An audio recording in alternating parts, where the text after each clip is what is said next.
Welcome into the Los Angeles Lakers Report by Chat Sports. I'm your host, Chase Senior. Thanks to all of you in Laker Nation for making today's show a part of your day.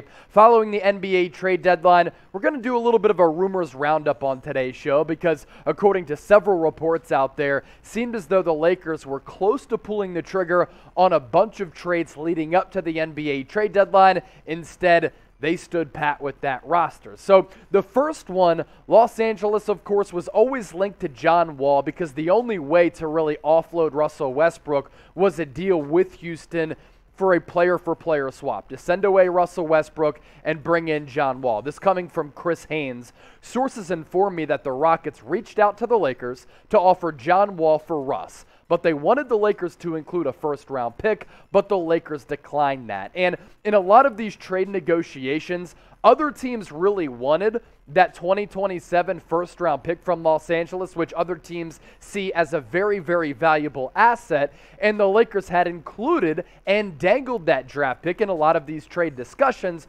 for other players, though, not John Wall. And for LA, desperate times call for desperate measures. If you're at a point where you gave up a lot to bring in Russell Westbrook, and the experiment so far has been an epic disaster, and you're trying to trade him away for a player who, one, is injury-prone, two, does a lot of the same things as Russell Westbrook, and three, hasn't even played a game this year, that just goes to show you where this basketball team is at. Now, I think John Wall would be a better fit for Los Angeles because I think he's a little bit less reckless than Russell Westbrook. I also think that right now he's at a point where, of course, he hasn't played here in 2021, 2022, but he has more confidence than Russ because last couple of games, Russell Westbrook has been playing like a player who doesn't trust himself, he doesn't trust his vision, he doesn't have trust in his shot, and that confidence is so lackluster right now that he's pressing.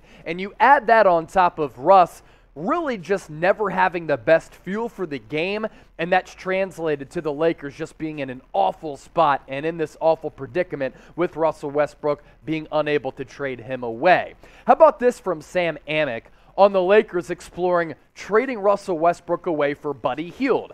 It almost happened over the summer in that deal between LA and Sacramento. Instead, the Lakers elected to bring in Russell Westbrook and not make the deal for Buddy Hield, which in hindsight was a bad mistake. Sam Amick on this: it has long since been revealed that the Lakers know they made a mistake by adding Russ. Sources say such trade discussed over the last couple of days involved Sacramento and, wait for it, a deal in which then Kings Buddy Hield would be sent to Los Angeles. Yes, that's the same Buddy Hield who came so close to being traded to the Lakers in the summer before they prioritized the Westbrook trade with Washington and left the Kings fuming, and which is very interesting because then the Kings didn't include the Lakers in these trade discussions, and instead they traded away Buddy Hield to Indiana in exchange for Domantas Sabonis, and of course somehow included Tyrese Halliburton in that trade as well.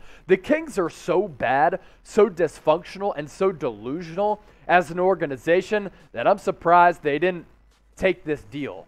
And they didn't send away Buddy Hield in exchange for Russell Westbrook. Maybe they looked at Russ and they were like, oh, we think he has some gas left in the tank. He's just not in a good situation right now, when in reality, the last few years in Russ's career, he has slowly been going downhill in terms of his confidence, a little bit with his athleticism and burst, big time, though, with his offensive numbers. As for what Hield has been able to do this year with Sacramento and now with Indiana, because he's not going to get dealt, definitely not going to be a buyout candidate. He's way too good for that. Sub 29 minutes per, 14-plus points, 38% from the floor, and really for Buddy Hield, all he does is take three-pointers, and he's knocking them down here in 2021-22 at about a 37% clip. Given where the Lakers are at right now, few games under 500, ninth place in the West, play-in tournament maybe for the second consecutive year, that ain't it. Do you think the Lakers will make the playoffs? M for make, W for won't. Sound off, let me know in the comment section. Now, the Lakers didn't make any moves prior to the NBA trade deadline.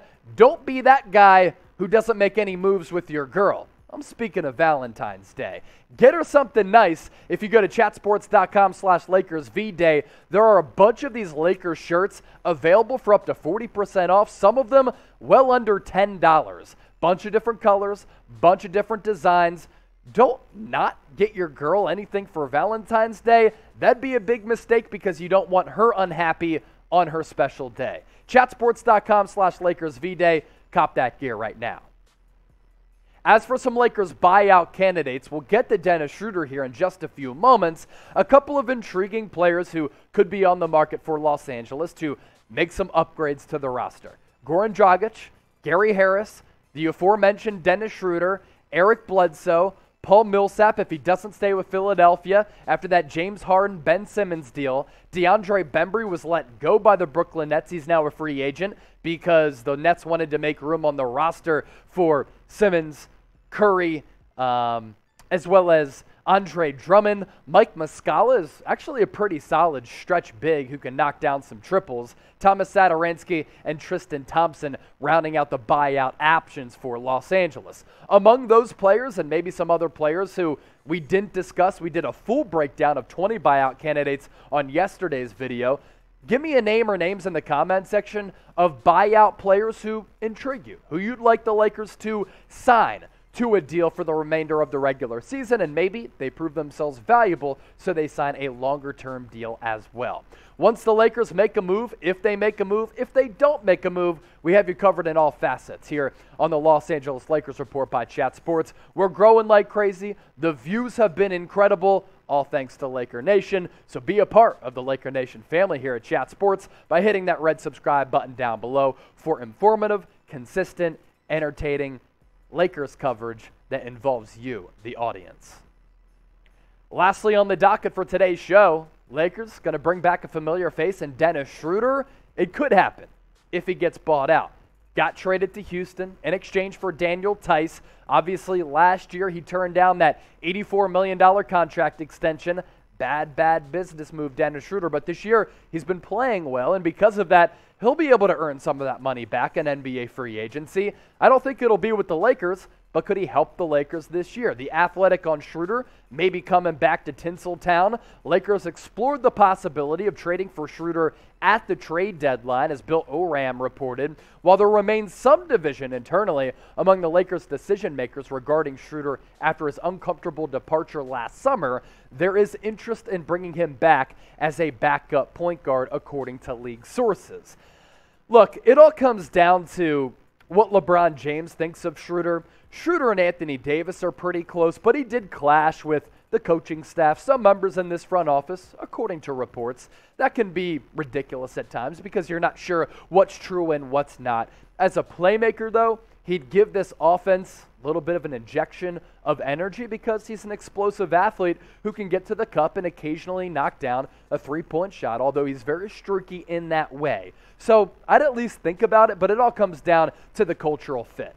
Russ is reeling right now. He doesn't have confidence, and if you add on top of that, he could just blow up and implode, and if that happens, it could get even uglier for Los Angeles. I want to ask you, though, what you think. Do you want Schroder back with the Lakers in the purple and gold? B for back, S for stay away. We appreciate you for watching today's show. Enjoy your weekends. If you can, enjoy Lakers basketball. We hope you enjoyed the Lakers Report, and if that's the case, hit that red sub button.